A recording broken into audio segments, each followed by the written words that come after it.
Huh? I'm sorry, who is this?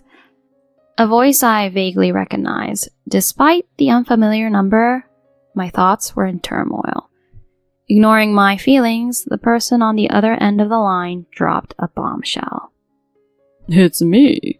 You haven't forgotten, have you? Your husband's voice.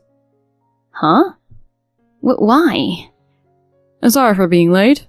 I'll be back tomorrow. Get some food ready, okay? Late? Coming back tomorrow? What is this person talking about? 3 years ago, he left without any discussion, leaving divorce papers behind. But he still doesn't know the actions I and my in-laws took after he left. My name is Erin Martin, and I'm 28 years old. I work for a cosmetics company as just an ordinary office worker. I've been busy with work for the past 2 years, but my life changed dramatically after meeting someone. Since meeting him, every day has sparkled and life has become enjoyable. That person is David, my current husband. We met 2 years ago and hit it off by chance. Our relationship naturally progressed, and he proposed 6 months ago. And last month, we finally became a married couple. We both worked and our personal lives were going smoothly, and we thought this happiness would continue indefinitely. Then my husband brought up this topic. Hey, Erin. Actually, my dad wants to build us a house. Huh? Your father? Yeah, Dad really likes you, Erin, and he wants to build us a house since he has the means.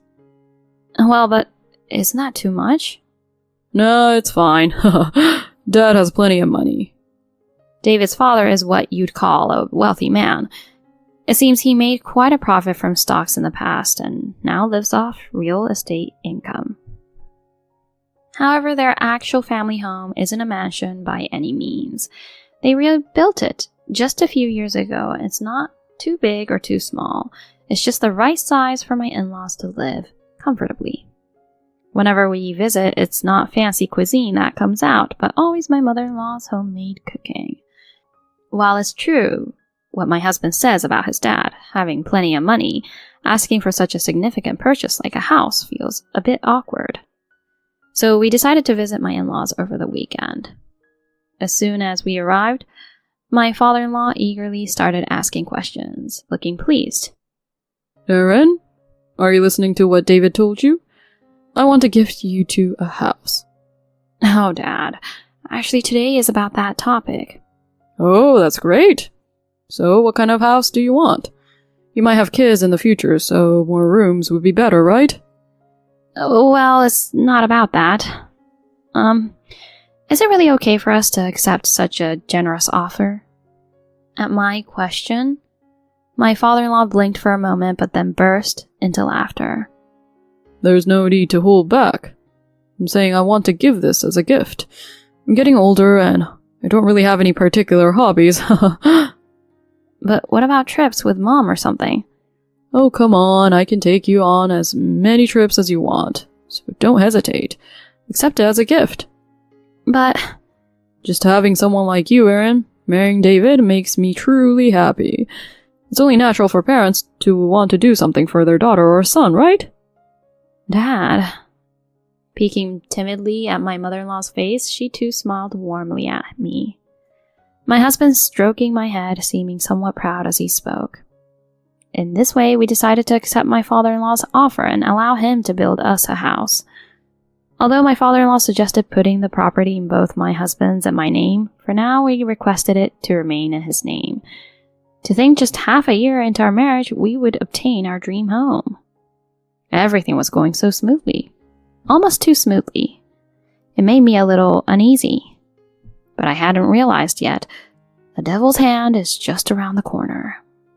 It all started with something trivial. Since moving into the new home my father-in-law built for us, my husband's return times from work became later. Ironically, while trying to finish work quickly and return home by the usual time because I wanted to be back early, it seemed my husband had different plans. I found myself spending more time alone at home. Even our shared dinners, which used to be a regular thing, turned into silent meals eaten alone. My husband's return time gradually grew later, and our conversations as a couple dwindled down to just the 20 minutes before he left for work in the morning. Feeling the loneliness keenly, one day I decided to gently probe my husband about it. "Hey, David, lately you've been coming home late, haven't you?" He turned his head towards me. "It can't be helped, right? I have overtime at work." "But you've never been this late before. Do overtime hours suddenly pile up like this?" "The company's really busy right now."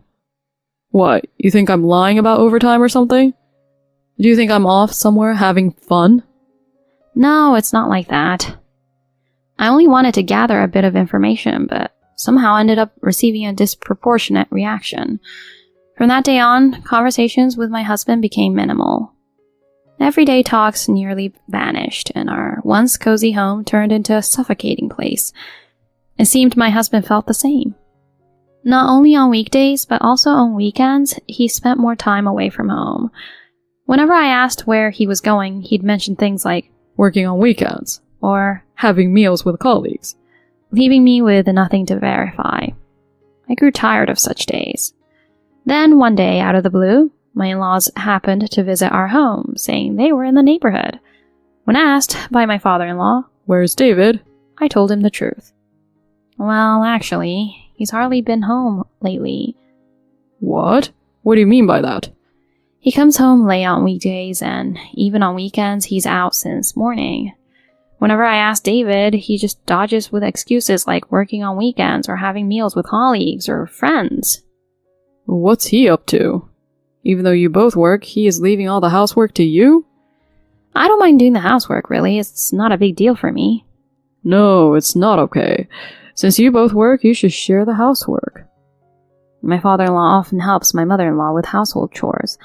In fact, my father-in-law seems to enjoy cleaning. Often, while my mother-in-law watches TV, he's busy mopping the hallway. For him, leaving the house wide open and not helping with household chores was probably intolerable. Right then and there, he called my husband and gave him an earful, saying, "Enough is enough." But that didn't turn out well. The next day when I returned home from work, there was a piece of paper placed on the desk. I couldn't help but widen my eyes. Is this? It was an uncontested divorce form.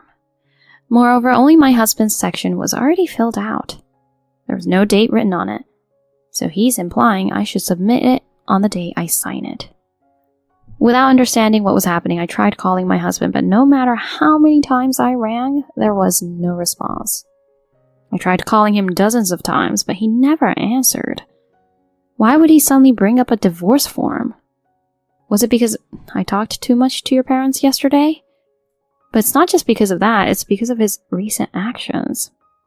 For now, I decided to go to my in-laws' house and explain the situation. After recounting what happened, my father-in-law's face turned red, and he raised his voice. "That guy! How irresponsible of him!" My father-in-law tried calling my husband, but as expected, there was no response. Not knowing what to do, my father-in-law spoke gently. "For now, Aaron, continue living in that house." "Huh? But without David..." "It's okay. I gave you that house as a gift. From now on, you can use it as your own home." "Dad, my own parents' home is far away, so moving back there considering my job is impossible. Therefore, I decided to take advantage of my father-in-law's offer and continue living there. A year and a half passed with no contact from my husband. Although I received several unilateral messages urging me to submit the divorce papers, there was never a response to my attempts to contact him. At that time, I received a call from the detective I had hired. The request was to find out my husband's whereabouts. I couldn't hide my surprise at the results of that investigation. "Your husband is currently living with another woman." "What? What do you mean?" "Your husband has been frequently spotted walking with another woman." The detective took out several photos and lined them up in front of me. There in the pictures, my husband and an unfamiliar woman were seen arm in arm entering the same room, appearing just like lovers. Overwhelmed with shock, my vision blurred, and I struggled to breathe. Why? How could this happen? And where did he meet someone like her? As if sensing my emotions, the detective began to speak slowly. The woman in question appears to work at the same company as your husband. Oh, at the same company. Yes, she seems to be your husband's subordinate. Both of them started unauthorized absences from work around the same time and have since become unreachable. So does that mean their relationship started before my husband disappeared? That seems to be the case. In this scenario, it's highly likely they intentionally disappeared together. That's one line of investigation. I can't believe it. Looking back now, there were so many red flags. He started coming home late all of a sudden, and he was often absent on weekends. If I consider all of that as signs of infidelity, it all makes sense. I have been fooled by my husband all along. The frustration at not realizing it sooner overwhelmed me, and tears streamed down my face. I immediately went to my in-laws' house and told them the truth. Despite turning pale, my in-laws lowered their heads repeatedly and comforted me as I sobbed uncontrollably. Please, let us divorce, my father-in-law muttered weakly to me as I told him so. We have no right to stop you, Erin. I'm truly sorry. I'm the one who, despite receiving so much kindness, ended up with this kind of result. Please don't apologize. It's all because of that idiot son of mine. It's a shame to tear down the house we built, but let's do it. We don't know when he'll come wandering back. I'll pay the compensation instead. Erin, you can live wherever you want. This can't be. I'm sorry. It's fine. Let me do this much. Dad. I couldn't say anything more as my father-in-law lowered his head. Afterward, I signed the divorce papers my husband had left behind and submitted them. It was the moment everything ended. The new home my father-in-law built was dismantled to remove any trace of my husband, and then my father-in-law transferred a lump sum of money to me, enough to buy a condo with ease. A year and a half later, without touching the money my father-in-law gave me, I now live alone. I rented a condo near my workplace, within my means. Back then, I couldn't even consider meeting someone new, let alone going on a date. I thought I'd burst into tears if I did. But now, with a job that keeps me pleasantly busy, I don't think about him at all. I meet my in-laws regularly, and sometimes we have meals together as a group of 3. However, we never discuss my ex-husband. We simply enjoy our meals as a family. Then one day, after finishing work and checking my phone, I found a missed call from an unknown number. I wonder who it is, but it's not a private number. As I debated whether to call back, the same number called again. Hello, who is this? Oh, hey, is this Erin? The voice on the other end of the line sounded somewhat familiar, leaving me confused. Ignoring my confusion, the person on the other end of the line dropped a bombshell. It's me, David. You haven't forgotten, have you? Your husband's voice. Huh? Why? Why? It's normal for a husband to call his wife, right? What are you talking about? Do you even realize what you've done? I'm sorry for being late. I'll be back tomorrow. Get food ready, okay? I am so angry at him for being so selfish to no end. At the same time, a sense of revenge fills my entire being. Yes, I've got it. I've come up with a good plan.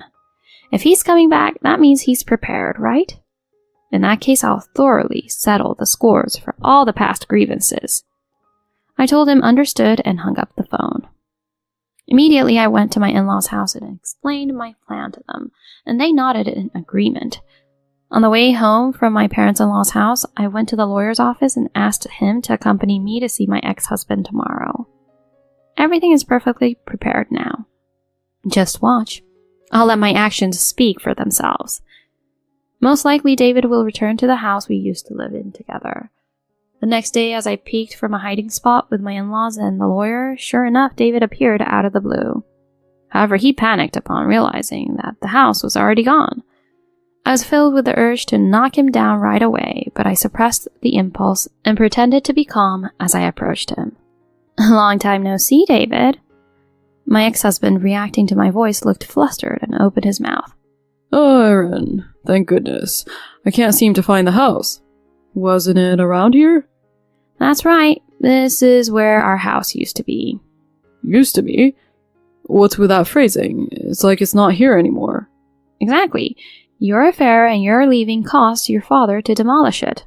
So even if you come back wandering like this, you won't be able to live here again. What? Don't mess around. What did you tell my dad? David grabs my collar as he says that. With a shudder sound, my father-in-law captures that moment. As my in-laws and the lawyer appear simultaneously, my husband's face turns pale. What's going on? My father-in-law mutters quietly, yet with a menacing tone. You. How dare you come back so carelessly, after eloping with your mistress? But why would you? The detective Aaron hired looked into it. They also found evidence of your affair. But it's hard to get compensation from you, so I've given up so far. Wait a minute, compensation? You don't have anywhere else to go, do you? I'll let you go back to our house. In exchange, work like there's no tomorrow and pay compensation to Aaron. This is... David looks at me with pleading eyes. Does he still think he can be forgiven even after all this? My anger, already at its breaking point, finally erupted. What's with that look? You don't seriously think I'll forgive you just because you apologize, do you? I'm sorry, but no matter how many times you apologize, I'm not going to forgive you. You've done the worst thing a person could do. Don't you have something to say for yourself first? No. I already broke up with her, so... You can't even apologize properly. You're finished as a human being. I'm glad I divorced a scumbag like you. I won't let someone like you interfere with my life from now on. Reflect on your actions and try to live without causing trouble to others. Oh, please, forgive me. David collapsed on the spot, crying. He was then taken away by his parents. After that, through a lawyer, I formally demanded compensation from my ex-husband and his mistress. Since neither could pay in one lump sum, I had made arrangements to seize their accounts if they ever fell behind on installment payments. Under the surveillance of his parents, David took on multiple jobs and worked desperately. On the other hand, since I was able to successfully claim compensation, I decided to return the money I had previously received from my father-in-law. However, my father-in-law told me, if in the end I can't give you the house as a gift, I still want you to accept the sentiment. So I ultimately decided to gratefully accept it. I still haven't touched that money. If something troublesome happens, I intend to use it at that time. Although the marriage failed, I was able to meet wonderful in-laws. My in-laws will always be like parents to me. I'll just be myself and live my life true to who I am.